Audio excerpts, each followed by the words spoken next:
we're doing our kind of virtual type of support group, and subsequently then we'll at some point be hopefully having them back here at the office, but this may be a way to continue doing these support groups as well.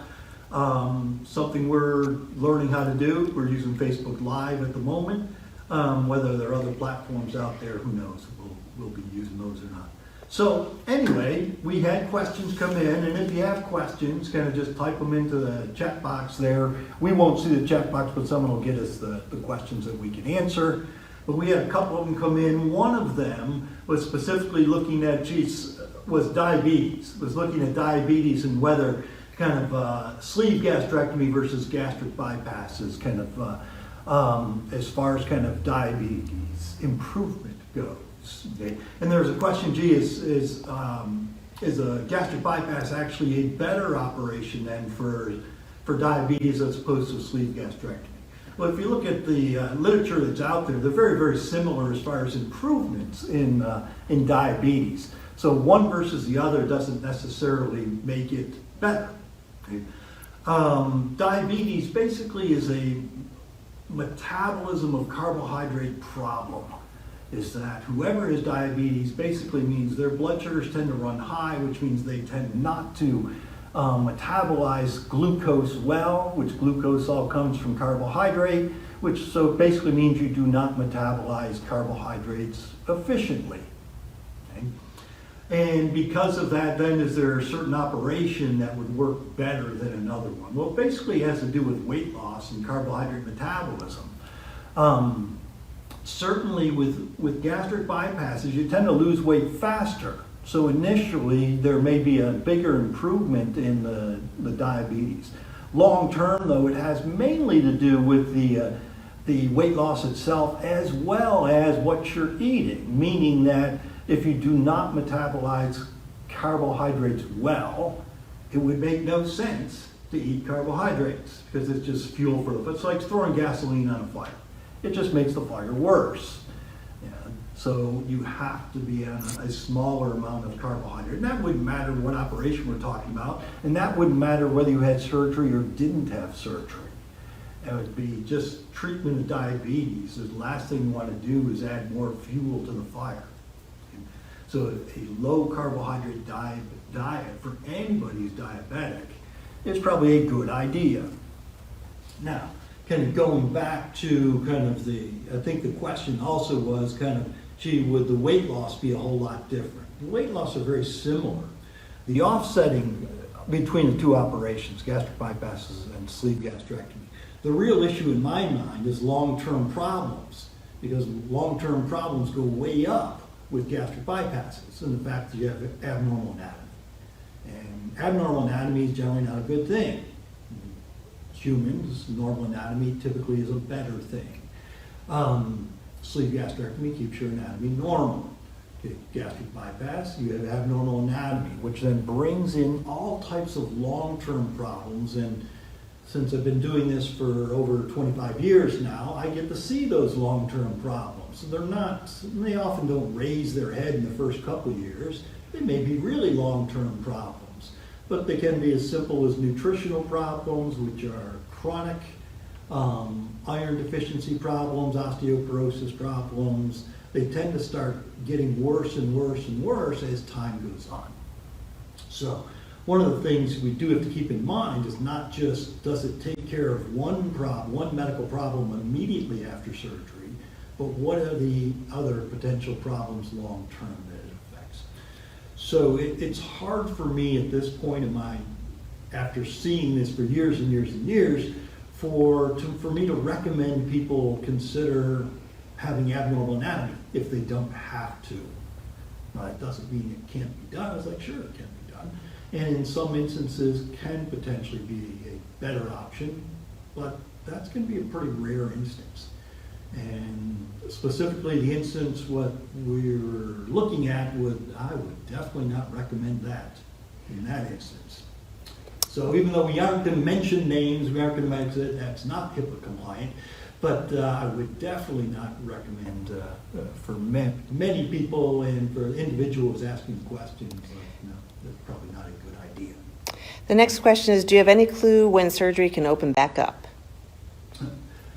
That's a good question, and I keep asking that same question. At least there are some rumblings out there about potentially starting to open up for elective surgeries. Now, unfortunately, weight loss surgery is going to be considered one of the most elective, meaning that there are a lot of other operations that that may be, if you want to call them slightly more urgent, that'll probably be considered first. At this point, we don't have any idea of when that's really going to happen. There are a number of different models of how this is going to play out over the next couple of months, and only time will answer which model is correct or not. Some of these models, though, are still predicting for Virginia that the peak is still going to be a good month out from where we are now. But I do think that we have a pretty good idea that it's not going to overwhelm the medical system, which is what the biggest worry was when we shut down all elective surgeries, is that the coronavirus would overwhelm the medical system, and subsequently then that would be really problematic for everyone. Well, it appears that that's probably not going to be the case, but that doesn't mean we should just open the floodgates up. So we don't know when that is really going to happen. I'm hoping within another month. It'd be really nice if it was less than that, but Lord only knows when we'll really get back there. Long-winded answer for saying we don't know. Right. Courtney was saying she's excited she's off her insulin after 1 month after surgery and very thankful. And Letitia was asking, she is a 5 months post-op and stalling with regards to her weight loss and working out like crazy. Any suggestions for how to, get past that stalling period? Yeah. This is the time frame. Okay? Typically, the honeymoon's over. The first 4 to 6 months, typically, you're going to lose weight no matter what you do. So it is, you really want to start working on kind of pushing the water. Make sure you're pushing the water. Work on meal timing, because as it gets easier to eat, you want to make sure you're not eating throughout the day, that you have true meal times, not eating times. From an exercise perspective, exercise is very important to preserving lean body mass. It typically does not make you lose weight faster, but one thing you can do kind of from an exercise is change it up. Do something different that your body gets used to whatever exercise routine we have. And so subsequently continuing to change it up is always a good idea. So kind of push the water, make sure you get your protein in, but that should be easy at this point. That shouldn't be a problem. Compress the time of eating so that you're really kind of going to long term, we're looking at 2 or 3 meals a day. That's it. There needs to be not eating times. And really the whole concept of weight loss and health control is always going to fall back to controlling insulin levels. And controlling insulin levels is going to be based on carbohydrate amount, as well as calorie amount, as well as meal timing. Those are the eating things that we can control. The exercise is very important for that, as well as kind of looking at, make sure you're getting quality sleep, and then working on controlling stress, which especially in times like this, it's obviously stress really isn't going to go away, but it's how do we react to stress and how do we mitigate stress, kind of keep that under control. Because even if you're doing all the eating things perfectly, it's going to work that well. Okay? So there are certain things to work on, but there isn't a way for me to tell you exactly which one of these to work on is going to be the most important for that individual. And then start looking at some of what I'll call the other little nuances. Are you sensitive to caffeine? Caffeine can increase stress hormones, which won't help you with weight loss. Artificial sweeteners. I think we ran that most recent Losing Weight USA. Artificial sweeteners potentially can slow down weight loss. Diet sodas, things that you may think have no calories in them. There are certain things that actually can work against you. So it's kind of looking at those little things.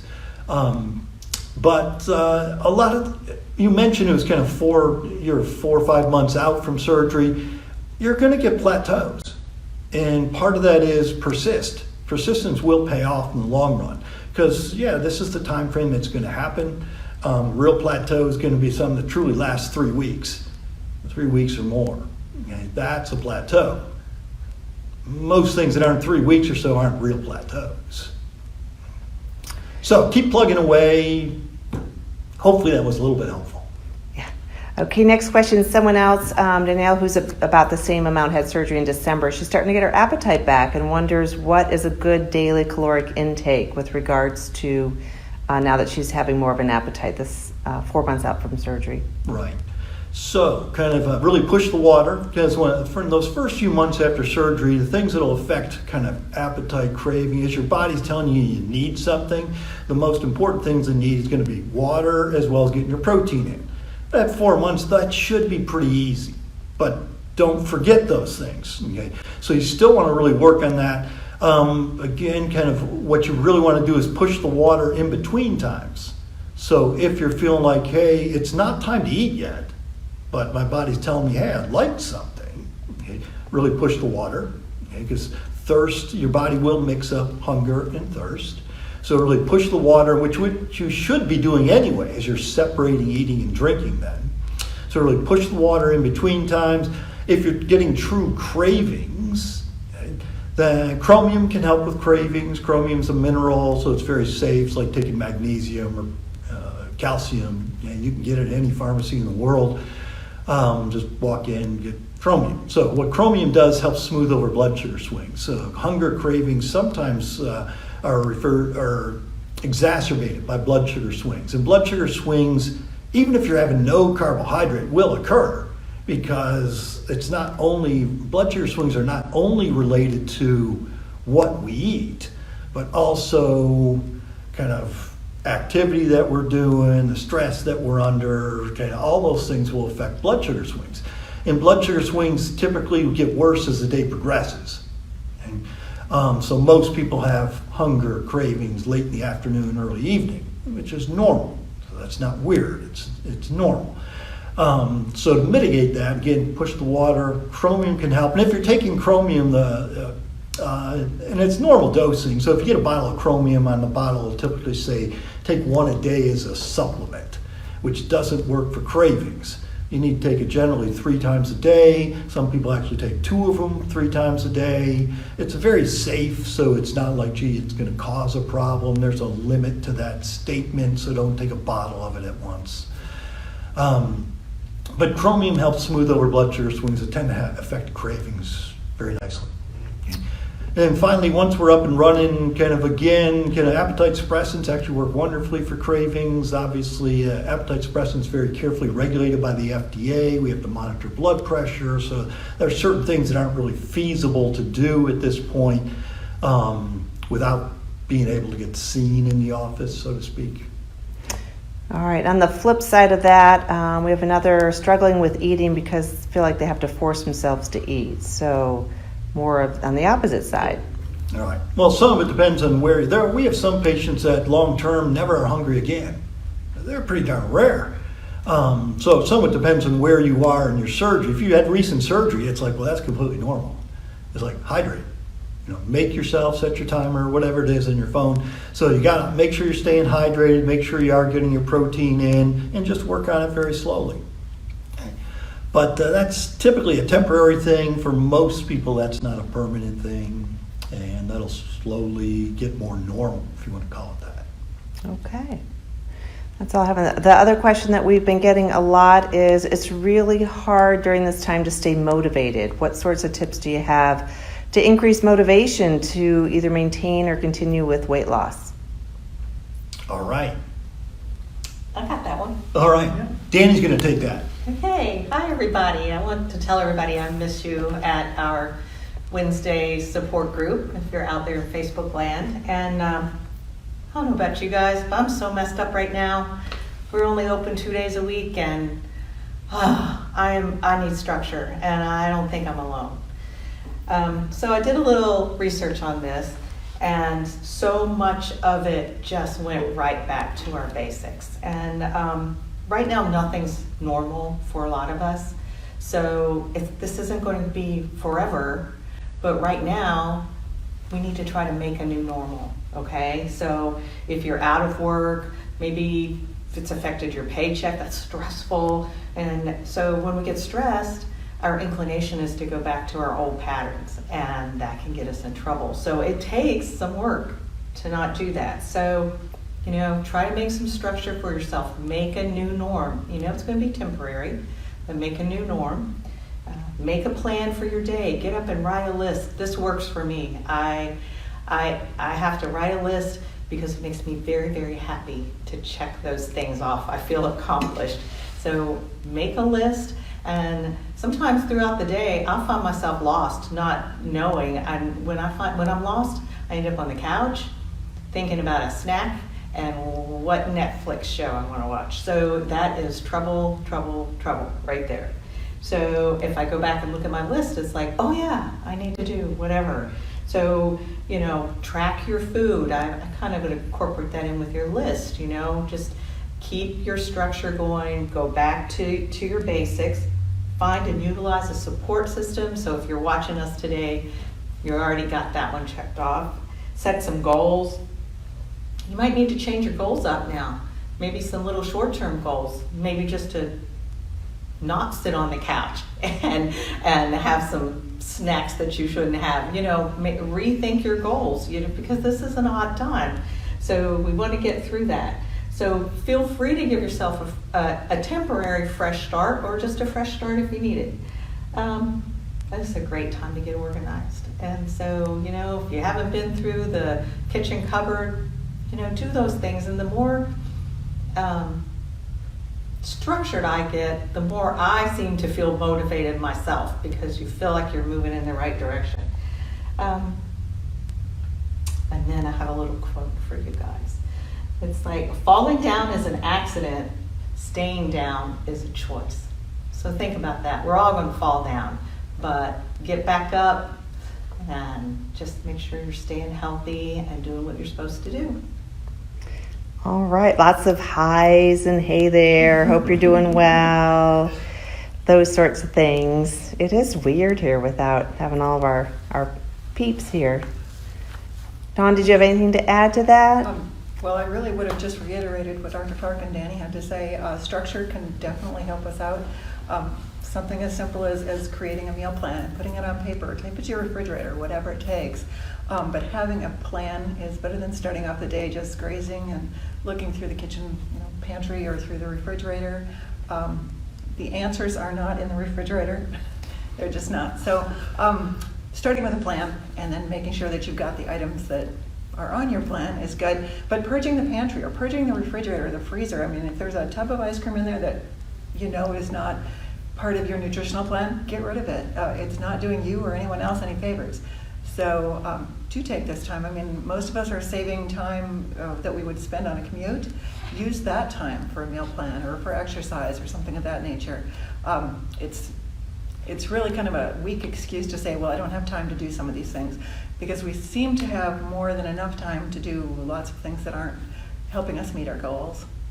So really don't have a whole lot more to share with that, but we've got a lot of tips and templates, things like that on both your membership site, as well as, say, our Pinterest page. Some of our blog posts help with that.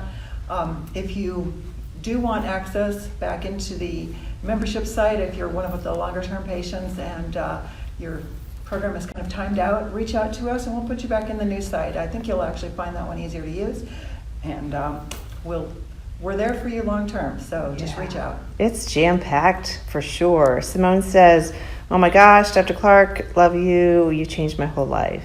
Oh, so sweet. Back in 2005, Yay. Courtney's saying hi, Dawn, and also had a hi, Danny in there. So yeah, Simone probably has lots of tips right there as well. So that was another one of the things. And can you just mention just a couple things in the membership site? You've got, I know even on our blog, you just did a whole thing on recipes and a whole meal plan. Right, meal planning tips and whatnot. They are important. You can start from scratch, certainly, if you've got a idea in mind as far as how you want to lay it out, that's great. But we've got templates in there that are created to help you, both monthly and weekly meal planning templates. There's a shopping list, low carb ideas as far as fruits and vegetables in there. Lots of things that you can access. They're printable, so you can download them and print them or save them to your device. There's a ton of recipes in there. There's over 200 recipes in both the Pinterest page as well as in the membership site. They are all printable. You can download them for long-term use if you want to do it that way too. But Fitness? and fitness, there's fitness videos in there as well, both full workouts as well as individual exercises, lots of stretching type things. There's a yoga video in there, all sorts of different things that you can do on a regular basis or just once in a while. Dr. Clark actually has a 20-minute HIIT video in there that's excellent. I would encourage anybody that's already in past the beginner phase to try that one out. It's awesome. It really is. It leaves everybody kind of sweaty.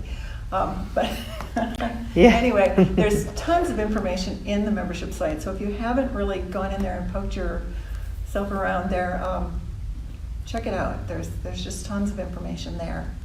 All right, another one. 3 years out, I've gained 30 pounds, but I'm back on the reset in hopes of bringing me back to basics. Right. So when you're farther out and trying to get back on track, and this can relate to weight loss surgery or medical, any type of weight loss, obviously having to get back on track. Any tips for that? Sure. Right. One that, a week or so ago, I posted a video on Facebook Live, I believe. It's about an 8-minute video. It talks about kind of what the things to work on. Okay, the things to work on specifically when you feel like you're struggling, you're kind of falling off the wagon, gotten off course, whatever, and need to get back on course. First place to really look is kind of make sure that you're looking at timing. I say this over and over again, but meal timing is very, very important, and that's a yes-no thing. You're either eating or you're not eating. So meal timing has absolutely nothing to do with what you're eating. It has to do with when you're eating. And so there needs to be meal times and not meal times, meaning that, not eating times. And the really important part there is having not eating times. I assure you, no one in the world has ever, starved to death in 6 hours. It doesn't happen. So kind of, if it's a not eating time, so set up eating and not eating times. Okay? Then work on what you're eating. Okay? Again, long term, we should be eating 2 or 3 meals a day. That's it. It's never been a good weight loss plan to eat a little bit all throughout the day. It does not work. Okay? Now, I can go into the dynamics of that and the physiology of all that, but again, I go back to this over and over and over again, is that controlling weight and controlling health long term is controlling insulin levels. And one of the best ways to control insulin levels, lower insulin levels, is to not eat. Okay? And that's where intermittent fasting actually comes into play. But it also just means meal timing. Intermittent fasting is just meal timing, stretching out the length of time between meals. But meal timing is very, very important long term. There should be eating times and not eating times. And if you think about it, in any 24-hour day, most of our day should be not eating. It should only be a very short period of time that we're actually eating. That's very, very important. And that's yes, no, black, white. There's no in between. What we're eating, there's all kinds of shades in gray. So having specific yes, no things. You can make yourself some eating rules then. But so eating time is very important. If that's where if someone asks me where should I start, that's where to start. Meal timing. There isn't a right wrong time or what you should or whether you should eat breakfast, not eat breakfast, what time should you eat. That doesn't matter. It's actually that there are eating times and not eating times.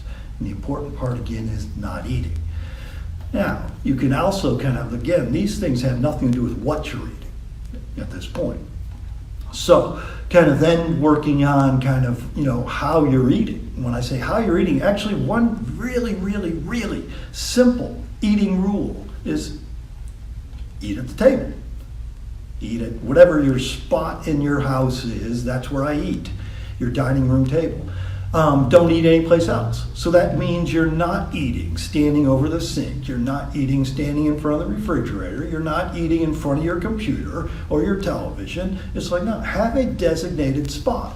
And that's like, this is where I'm going to eat. And if you really want to take that rule one step further, is always use utensils, which then gets rid of most finger foods. Again, we're not talking about what you're eating at this point. It's little mechanics of eating. Eating times and then having a specific place to eat. If you take that a step further, always use utensils, which means then if I'm eating something like an Oreo cookie, which I love Oreo cookies, but okay, if I'm going to eat an Oreo cookie, then I'm going to do it during my eating time. And number two is I'm going to sit in this chair right here at this dining room table and eat this Oreo cookie. And if I can take that next step is I'm going to use a utensil, which makes it hard to eat an Oreo cookie too. But if I'm convinced I need an Oreo cookie, that's what I'll do.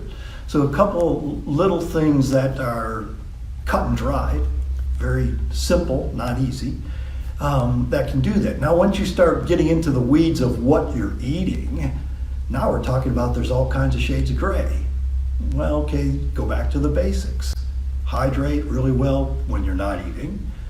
Good protein sources, which from food, the best ones are meat, seafood, cheese, and egg. And we're talking about adequate protein, not high protein. Typically, once you're through that initial weight loss, first few months after surgery, most people, for women, you'll probably need about 70 grams of protein a day. For men, maybe up to still 90. But you typically don't need 120 grams of protein, so that's not really the answer either. So it's adequate protein, and then fill in with vegetable salad stuff. I'm still waiting for someone to come in and tell me I'm gaining weight because I'm eating too much broccoli, because those words have never come out of anybody's mouth. Or too much asparagus, or too much romaine lettuce, or too much celery. Okay? Those aren't the things. So it's kind of, if you're looking at what to eat, that's the basics right there. Good protein sources, vegetable salad stuff. Okay. Now, obviously, that isn't what's always sitting in our house, in our pantry, when we go to the grocery store. A lot of the shelves are empty of some of the best foods, okay, and there's a lot of other things there. So again, this is going to be a hard time, and we have to realize that. We have to do the best we can, but also don't beat yourself up. Again, work on some of these simplified things and that are relatively cut and dry. And if you can work on those, then when the dust settles here, which it will, is that we can start really working on what's the real definitive plan for any one individual. Again, kind of really long-winded answer of getting back at it, but again, timing, work on where you're eating, using utensils. Then once you start working on what you're eating, it's sticking with those basics. Okay, easier said than done. All right, we are, and Simone mentions her multivitamin too. She wrote a sweet note about you calling her mom. But anyhow, we are at the end of our time frame. And so any other parting thoughts for anybody here? Any last minute questions? Nope, everybody stay safe. Right, stay safe out there. Right? If you have any questions or if you're really struggling, we can do, the phone, Dawn can do some phone counseling. If there are insurance now is hopefully letting us do some of these virtual appointments. So if there are things to discuss or specific problems, we can actually set those up. We're still working out the logistics of really doing that, but it's going to be the way things are often done in the future, and we're willing to start here. And so don't feel like you're out there all alone, or if there's some question that needs to get answered, okay, just give us a yell here. All right, we love you guys too. Lots of love coming in here. So thanks a lot, you guys. Thanks for muddling through this first online support group. We'll be fine-tuning things. Telehealth is available. You've been doing some visits today via telehealth, huh, Dr. Clark? Yep. So anyhow, we're here for you and can't wait to get back to some sort of normalcy, huh? All right, everybody, have a great day. Take care. Bye.